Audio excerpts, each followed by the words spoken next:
What is up, everyone? Today we're going to be working on this EBZ8500, and the problem with this machine is that it is having the same problem that all these have, and the choke is broken. See that? What used to be red piece right there? That's the choke. Well, hold on there. Over 90% of you, according to YouTube, are not currently subscribed. You're watching this video, but you're currently not subscribed. So I'm going to welcome you to subscribe at the end if this helped you out. I work on a lot of machines, so maybe the machine you're watching is going to be something you own, but who knows? Maybe you own a generator, a pressure washer, a big mower, a chainsaw, a variety of things. The only way to know if I'm going to fix it in the future is by subscribing, and maybe I get to the one that you own and can help you out then too. So I welcome you to subscribe, put a thumbs up if it does help you out. Back to your normal video. That's a little hard to get to, especially if you have gloves on and it's colder outside. So we're going to be replacing it. I'm going to, more or less, you've just taken it off. I do recommend you take off that little tubing because it just kind of gets away, or you can fold it up or whatever. Just take it off. It's not that hard to take off.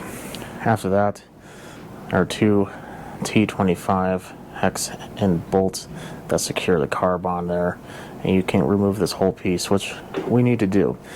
Now we need to get a Phillips head screwdriver, which I just happen to have right there. So for convenience, I'm going to remove these three. I mean, I've done it when I haven't, but the amount of aggravation that you'll be saving just by removing 3 extra screws and this metal plate is pretty substantial. Now, unless your machine's brand new, it's going to have a little bit of oil, so this isn't a clean hand project. Next, the screw right here. These are already loose. Loosen that. Take that out. Now, this whole piece should come out. This you need to keep. We're not getting rid of this. This pops out. This is what breaks. So we need to get our new one. This is the part number.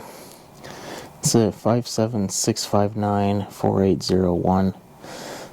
I'm not sure if that's a Husqvarna part or a Red Max. I'm pretty sure it's a Red Max. I don't think Husqvarna has an equivalent. It could, I'm not sure, but either way, that's a part number. And when you get it, you get this. Now, stick to the end. I'm going to explain an alternative to this one that, in my mind, could be a little better than this, and I'll explain why. But until then, let's continue on, shall we? So now, we simply press it on. So this is the part that you need to kind of pay attention. See how up, down, so on and so forth. It's already kind of actuating. You need to look at this little bracket. So up is supposed to be no choke, down is choke. So when you put it on, make sure you don't mess that up. So right now we want no choke, so it's up. See how the inside has like a little square cut out? It fits over that square. You want to make sure that the square fits over, so it's not impeding any of these intake holes. But when you move it, it covers both. It's a little air hole right there. Moves. Boom, you're done. Take our screw. Whoops. Didn't hold it in place. There we go. Have to hold it in place.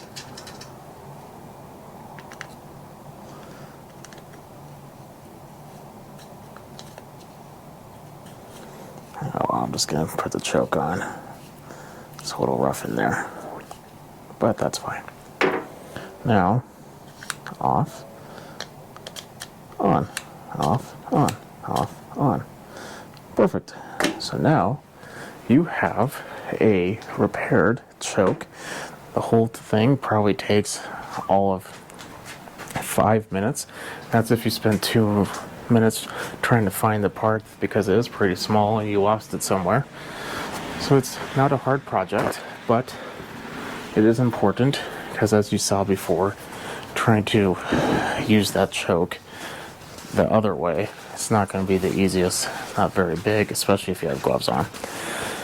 So, as I promised, what are some alternatives? Well, unfortunately I don't have one, but I'll explain.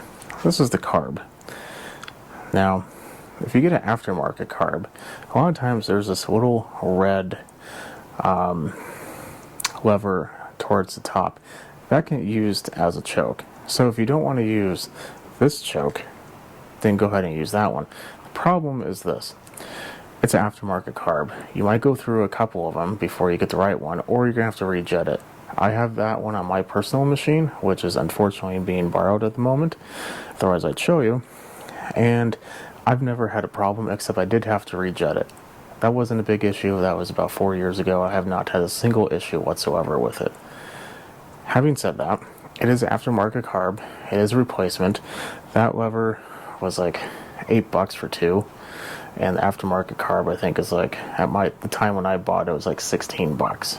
So, you know, literally double the price for a quarter. Well, never mind. Double the price, you can get 4 knobs. Now, here's the problem with these. They break. They break a lot. I have a stash of these because they break so often, and I replace them often enough. Just imagine you are a semi-professional, or just anyone, and next thing you know, it's cold out, and you're trying to put on choke, and you push a little bit too hard and snap. That's what happens. These are not the most stout of materials. So the one in the carb, at least, is a little bit more of a robust feel behind it, and it's not going to be able to get caught on something trivial. Pretty much anything can break that off. So it might be worth your idea, or maybe even get both. Maybe you want to have the option. You don't want to use the carb, but you want to have the backup in case that breaks. That's a good idea. But you still have aftermarket carb. Nevertheless, it is now done. It works. So if you have a broken choke lever on an EBZ8500 or 8550, that is going to be your replacement. Hope you have a nice day.